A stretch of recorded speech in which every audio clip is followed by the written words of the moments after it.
자, 오늘의 주제는요, 바로 이것입니다. 부동산 투자. 이 역사는 계속 반복된다.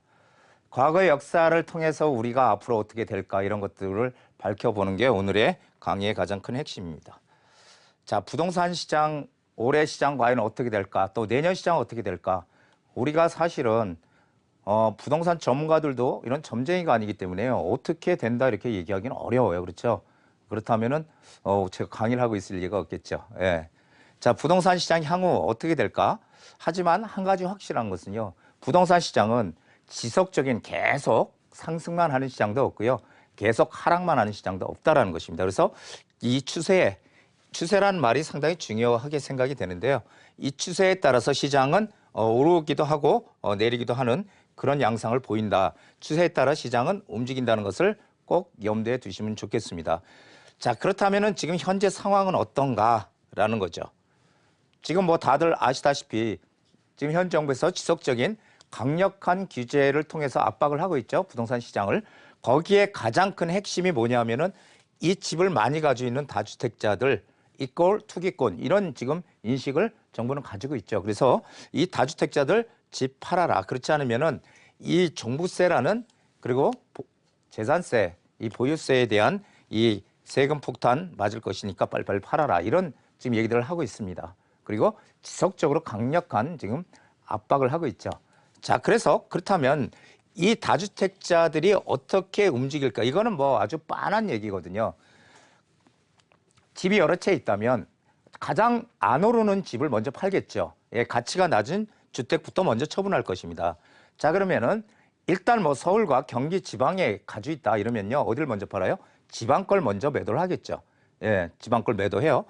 그렇게 되면은 이게 어떻게 돼요? 지금도 서울과 이 지방 간의 양극화가 심화된다고 하는데 이 지방 걸 팔게 되면은 지방권 사줄 사람이 또 없잖아요. 그러다 보니까 이 서울과 지방 간의 양극화는 갈수록 심화가 더 될 수밖에 없고요. 그리고 또 서울에도 또 여러 채 가지고 있다면 서울에서도 오르는 지역과 안 오르는 지역, 덜 오르는 지역이 있을 거 아니에요. 예, 그런 순서대로 외곽에서 이런 외곽에 있는 것들부터 먼저 팔 것이다. 그래서 외곽과 중심지, 이 중심 지역의 차이는 갈수록 더 커질 수밖에 없다. 서울에서도 이런 얘기입니다. 자, 그렇다면은 과거에 우리 그 정부의 어떤 규제 정책의 효과를 한번 보시자고요. 이 규제를 가하게 되면요. 우리가 역사적으로 보면은 이 단기적인 효과라는 것은 분명히 있었습니다. 하지만 결국 이 참여정부 시절에 강한 규제를 했지만 이 집값 잡기에 결국은 실패했죠. 5년 동안. 자, 이게 하나의 어떤 공식이라고 보시면 돼요. 한번 보시죠. 정부에서 강한 프레싱, 규제를 한다. 그렇게 되면요. 어떻게 해요? 안 팔리잖아요. 이게 규제를 계속하게 되면 어떻게 돼? 집이 안 팔리니까 이거 빨리 팔아야 되겠네? 그래서 이제 매도 물량이 증가를 하는 거죠. 자, 그렇게 되면 물량이 많이 시장이 나오기 때문에 매매 가격은 하락하게 됩니다. 자, 매매 가격이 하락하면 어떻게 돼요? 오히려 매수 수요는 없어져요. 매매가 하락하면은 매수 수요가 싸졌네? 사는 게 아니라 그때부터는 오히려 매수 수요가 더 없어지는 겁니다. 이게 현실하고 일어나고 좀 틀린 거예요. 그러니까 그렇죠? 자, 그래서 매매 수요가 없어지면요. 집을 살려고 했던 사람들 매매 가격이 하락하는데 안 사잖아요. 그럼 그 사람들은 어떻게 돼 있어요? 전세로 머물게 되죠. 전세 월세. 그러면 전세 수요가 증가를 하게 됩니다. 전세 수요가 계속 증가를 하게 되면요. 이게 물량은 없는데 계속 늘어나면 전세 가격이 오르는 전세 풍기 현상이 생기죠. 자, 전세값이 계속 더 오르는 그런 현상이 생기면은 매매가와 또 격차가 줄어들잖아요. 전세가 오르니까. 그렇게 되니까 또 매매 거래가 증가가 됩니다.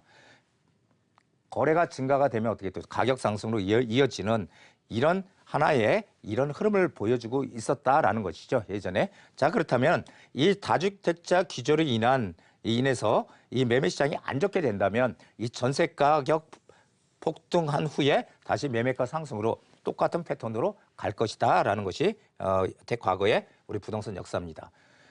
자, 부자들의 투자 원칙 한번 보시죠. 이게 중요한 말이에요. 불경기에 투자하라. 왜 불경기에 투자해요? 경기가 안 좋아서 경기가 침체 상황으로 가면 경제가 안 좋게 되면 국가의 비상이 걸리죠. 그렇게 되면 어떻게 해요? 경기 활성화를 위해서 금리를 낮추고 부동산 규제를 풉니다. 자, 규제를 푸는 이유가 뭐예요? 이 건설 경기를 부양하는데 이 건설 경기가 경제에서 차지하는 비중이 가장 높고요. 그 효과도 엄청 빠르다는 것입니다. 이게 우리나라뿐이 아니라 모든 전 세계의 그런 부동산 정책이 다 그렇다는 것이죠. 자, 2016년 기준으로 해서 건설업 종사자가 160만 명이라고 합니다. 그렇다면 거기다가 우리 보통 4인 가족으로 치면은 한 640만 명 되죠?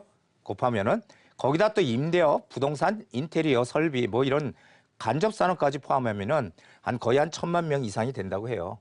자, 이렇게 막대한 인원이 이 건설 경기에 지금 관여를 하고 있다는 것입니다. 직접적이든 간접적이든 그렇기 때문에 영향력을 가장 크게 빨리 효과를 볼 수 있어서 푸는 거죠. 건설 경기를. 자, 부자들의 투자 원칙 두 번째 뭐예요? 이 유동성을 보라는 거죠. 유동성. 이 돈이 많이 돈이 많이 시중에 흘러 있느냐. 많이 시중에 돈이 많아지면 어떻게 돼요? 인플레이션이 발생하는 거잖아요. 제가 늘 얘기했지만, 자, 인플레이션이 발생하게 되면은 인플레이션은 물가가 오르고 돈의 가치는 어떻게 돼요? 하락하는 거잖아요. 돈의 가치. 그렇기 때문에 이 실물 자산인 부동산이 상승하는 것입니다. 자, 인플레이션 시중에 돈이 많아지면 인플레이션이 생긴다. 지금 최근 수년 동안에 부동산 가격이 많이 올랐던 근본적인 이유는 사실 투기 세력의 어떤 투기 조장이 아니라 이 강한 유동성 때문이라는 것이죠. 돈이 시중에 많이 풀려 있다. 우리도 지금 단기 부동자금이라고 하는 게 1,100조가 지금 넘어간다고 하고요. 전 세계에 지금 많은 돈들이 지금 흘러다니고 있다는 것입니다. 자, 그리고 투자 원칙 세 번째는요. 정책의 흐름을 이해하는 것이 중요합니다. 자, 정부 정책에서 이 핵심 추진 지역이 어딘가라는 게 중요하다는 거죠. 정부 정책도 우선순위가 있잖아요. 어떤 거를 먼저 해야 되겠다. 두 번째, 세 번째 우선순위가 있죠. 그럼 우리는 거기서 우선순위가 높은 쪽에 가서 있어야 이익이 될 수 있다는 거죠. 자, 똑같은 얘기를 말씀드리는데 호재의 크기가 곧 투자 이익의 크기다. 작은 호재가 생기면은 내가 투자하거나 내가 살고 있는 동네에 뭐 조그만 일자리가 생긴다든지 이런 호재가 생기면요. 이 부동산 가격은 조금 오르는 거고요. 거기에 대형 일자리가 생겨. 내가 투자한 곳에 대형 일자리가 생겨. 그러면 어떻게 돼요? 가격은 많이 오르는 거죠. 그래서 호재의 크기가 투자 이익의 크기다. 호재의 크기가 투자 이익을 결정해 준다는 것입니다. 클지 작을지. 자, 네 번째는요. 상승 흐름의 패턴을 알아야 하는 건데요. 과거에 우리 부동산 시장의 상승 패턴은 어떻게 됐냐면은 강남권이 먼저 상승하면요. 그게 어떻게 왔어요? 신도시로 확산이 됐다가 다시 강북과 수도권으로 진행이 됐다. 자, 예전에 우리 스토리를 한번 보면요. 강남이 막 재건축이 오르면서 강남 시장이 막 오르잖아요. 그러면은 그때 강남에 투자를 못 했어. 투자를 하려는데 타이밍을 놓쳤어. 그러면 어디로 빨리 뛰어가야 돼요? 그때는 과천으로 뛰어갔어야 돼. 과천. 근데 과천으로 가려고 했는데 이게 늦었어. 또 못 갔어. 그럼 그때는 어디로 가야 돼요? 분당으로 뛰어갔어야 돼. 자, 분당으로 가려고 했는데 또 늦었네. 그러면 그때는 또 용인으로 뛰어갔어요. 이런 순서대로 신도시로 확산이 됐다가 강북과 수도권으로 진행이 됐는데 앞으로의 패턴은 틀리다는 겁니다. 앞으로의 패턴은 뭐예요? 강남권 상승은 똑같은데 그게 주변 지역으로 확산이 된다. 서울에서 주변 지역으로 확산이 되고요. 그리고 그 확산이 되면서 이 수도권 일부 지역들만 가격이 상승할 것이다 라는 것입니다. 이게 지금 과거의 패턴과 미래의 패턴, 이 상승 흐름의 패턴을 잘 아셔야 된다는 거죠. 상당히 중요한 얘기를 드리는 겁니다. 자, 수요와 공급은 부동산의 철칙입니다. 지금 보면요. 2013년도에 지금 뭐 3만 호가 조금 넘었고 이게 이제 서울의 주택 공급량인데요. 2014년도에 가장 많았고요. 2016년 이렇게 가다가 지금 2018년도에 5만 호가 좀 못 미쳤다가 2019년에 거의 지금 5만 호 정도 지금 서울에 공급이 됩니다. 그런데 요 라인이 뭐냐면요. 요 라인이 바로 필요주택세예요. 서울에 항상 1년에 어느 정도의 적정 공급이 돼야 된다. 필요한 주택 양에는 턱없이 못 미친다는 거고요. 2020년부터는 드디어 이제 줄어들기 시작합니다. 공급이. 그래서 서울의 주택 공급은 서울의 집값이 오르는 거에 비례해서 늘 부족한 거예요. 늘 부족하기 때문에 서울의 집값이 오른다. 수요 공급은 부동산의 철칙이다. 자, 이런 얘기를 드리는 겁니다. 자, 여러분들 마지막 6번째 원칙은요. 역발상 투자자는요. 남들과 반대의 길을 갑니다. 다른 길을 간다는 거죠. 다수가 몰려가는 길을 피하고 소수가 가는 길을 택해야 된다라는 것입니다. 자, 2017년 부동산 폭락하나 이런 기사 지금 제가 한번 뽑아왔는데요. 미분양 급증 등 공급 과잉 현실화, 집값 거품 꺼질 것 이렇게 돼 있어요. 2017년 부동산 폭락하나. 2017년 어땠어요? 많이 올랐잖아요. 자, 이런 기사를 믿고 쫓아가는 건 다수가 가는 길이고요. 우리는 반대로, 이 다수가 가는 길과 반대로 가야지 이익을 낼 수 있다는 것입니다. 자, 그래서 비관론이 최고조에 달했을 때 투자한다. 야, 떨어질 거야? 이제 더 이상 안 올라? 이럴 때 우리는 투자를 해야 된다는 겁니다. 역발상 투자, 올해 더욱더 필요한 그런 마인드입니다. 자, 올해 우리 2019년도 우리 카페에 열심히 시청을 해주시는 우리 시청자분들은요.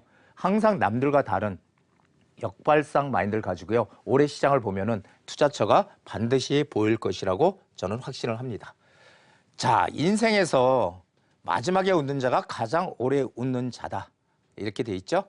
자, 그래서 이게 눈앞의 상황만 가지고 일희일비할 게 아니라 조금 길게 보고 미래를 조금만 더 길게 본다면 우리가 투자도 남들보다 훨씬 좋은 그런 투자를 할 수 있고요. 남들보다 한 걸음, 두 걸음 먼저 가는 그런 안목을 가질 수 있다는 것이죠. 자, 상당히 좋은 글귀네요. 마지막에 웃는 자가 가장 오래 웃는 자다. 우리 시청자 여러분들도 처음엔 조금 뭔가 안 좋은 시장이지만 마지막에 웃는 우리 시청자분들이 되셨으면 좋겠습니다. 자, 오늘 여기까지입니다.